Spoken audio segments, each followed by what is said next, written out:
Salve, salve, meu querido jovem padawan, tentando agora esse ingresso para grandes universidades do país. Meu nome é Vitor Augusto, sou professor de Geografia do nosso queridíssimo canal Terra Negra de Geografia e Atualidades, mas hoje a gente vai passar um recado muito especial nessa live aqui sobre atualidades e geopolítica, uma frente extremamente importante nas últimas edições do Enem. Então, eu estou aqui para passar um recado super simples dos principais eixos temáticos de atualidades trabalhados nos últimos anos e principalmente aqueles que são esperados para 2019, começando da guerra comercial entre as duas grandes potências do planeta Terra, Estados Unidos e China. Não se esqueçam que essa relação entre Estados Unidos e China não é de agora, não vem do século XXI. Desde o final da década de 70, quando a gente teve a aproximação real entre China e Estados Unidos, principalmente a partir da morte de Mao Tse-tung. Também não se esqueçam que Nixon, presidente dos Estados Unidos, viajou no início da década de 70 para a China justamente para estreitar esses laços. E a partir daí, a gente teve o desenvolvimento, no final dessa mesma década, da diplomacia ping-pong, a grande diplomacia de aproximação entre Estados Unidos e China, que utilizava o esporte como pano de fundo para a aproximação dos dois países. Essa aproximação fica muito nítida quando você observa, diga de passagem, alguns produtos na atualidade.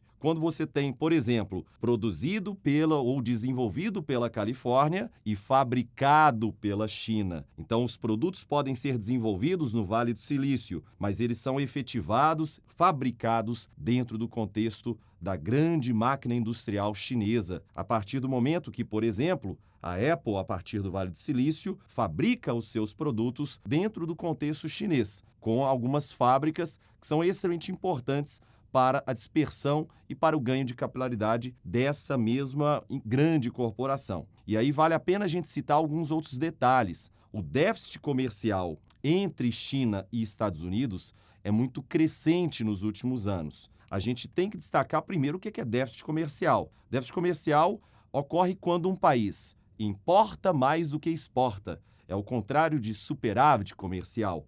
O déficit comercial acumulado por parte dos Estados Unidos ao longo dos últimos anos já atinge a escala de centenas de bilhões de dólares.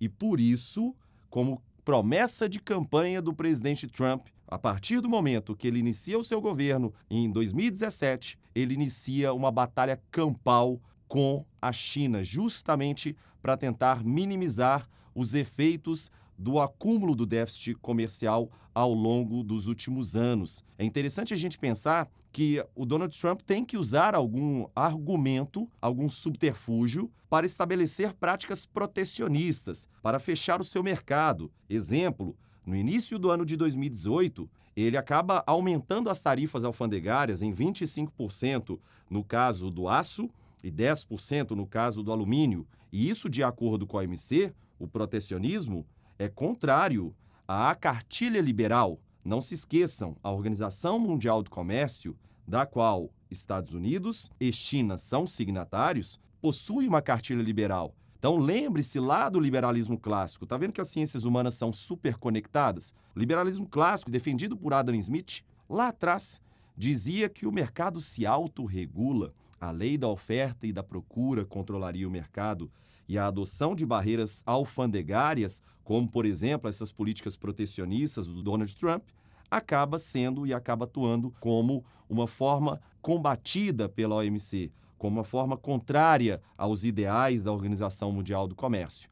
De acordo com Trump, ele só estabelece essas políticas alfandegárias tão rígidas assim a partir do momento que a China também promove práticas ilegais de acordo com essa postura liberal da OMC. É interessante colocar as pontuações de Trump também. Do lado do Trump, ele acaba denunciando práticas ilegais chinesas como dumping. Então, tome nota, acompanhe o que é o dumping. Dumping é quando um país forçosamente reduz o preço do seu produto a ser exportado para tentar eliminar os seus concorrentes. E se a concorrência é desleal a partir da prática do dumping, evidentemente, a OMC deveria ser contrária e de forma muito rígida a esse tipo de prática comercial. Além do dumping, o Trump acusa a China de promover a desvalorização artificial de sua moeda e, com isso, forçosamente, a também elevar as suas taxas de exportação.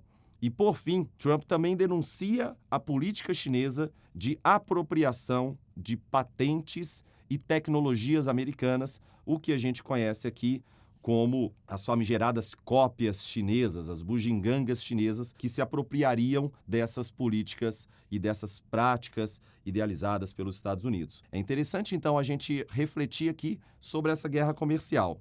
A curto prazo para o Brasil, vai fazer com que esse embate entre China e Estados Unidos seja positivo, porque a gente pode exportar mais commodities agrícolas justamente para a China, que é o grande consumidor, por exemplo, da soja brasileira. Mas, a médio e longo prazo, as duas grandes potências do planeta Terra se chocando acaba gerando um problema econômico em escala mundial. A médio e longo prazo, para a economia brasileira, isso seria negativo. E uma outra atualidade, entrando ainda já agora dentro do contexto da República Popular da China, nós temos a situação de Hong Kong. Não se esqueça, Hong Kong é uma região administrativa especial da China, que foi devolvida à China a partir do ano de 1997.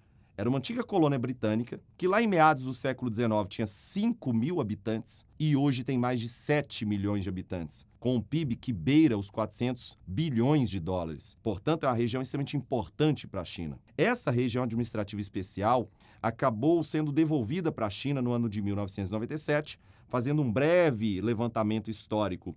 A gente teria o ano de 1984 como ícone desse retorno de Hong Kong à China, e no ano de 1984, portanto, eu tenho a declaração sino-britânica devolvendo, portanto, a península de Hong Kong e as ilhas, o arquipélago de Hong Kong também, para o território chinês. Entretanto, diferente da República Popular da China, a China continental, que é uma república de bases comunistas no aspecto político, a ilha de Hong Kong e a península de Hong Kong gozam de muita liberdade e autonomia. Autonomia é essa que, diga de passagem, promove até a sua própria moeda, que é o dólar de Hong Kong. E a partir dessa autonomia, a gente tem alguns detalhes interessantes a serem discutidos. O problema colocado por essas manifestações em Hong Kong é que no ano de 2014, a manifestação chamada de Revolta ou Revolução dos Guarda-Chuvas foi para as ruas para pedir sufrágio universal. O que significa isso? As eleições em Hong Kong são controladas diretamente por um comitê. O comitê de 1.194 pessoas, aproximadamente 1.200 pessoas, que são pró-Pequim. Então, quem elege a chefe do executivo, no caso lá de Hong Kong, são eleitores pró-China e não eleitores necessariamente pró-democracia de Hong Kong. E por esse aspecto, a população foi para a rua para pedir sufrágio universal. No ano de 2019, o ano que nós estamos, essas manifestações são recrudescidas, sofrem um recrudescimento, um fortalecimento, e a partir de 2019, as manifestações acabam tomando muito corpo porque a China e Hong Kong aprovaram a lei da extradição, o que determina maior ingerência sobre a península de Hong Kong por parte da China. Então, no frigir dos ovos, o que a população de Hong Kong está querendo é o sufrágio universal e o direito a ter uma democracia mais limpa e uma democracia efetivada por parte da sua população e não por parte do governo chinês. Só para relembrar, para a gente encerrar o nosso encontro de hoje nessa live, não se esqueçam, em 1997, Hong Kong foi devolvida à China. Porém, em 2047, 50 anos depois, Hong Kong será integralmente chinesa e deixará esse cargo de região administrativa especial que dá bastante autonomia para os Hong Kongers. Então, consequentemente, a gente tem um deadline bem demarcado para a população de Hong Kong promover essas manifestações. Beleza? Então, no mais é isso. Não se esqueçam que nós temos uma playlist completa à disposição de vocês. Um grande abraço a todos e tchau, tchau.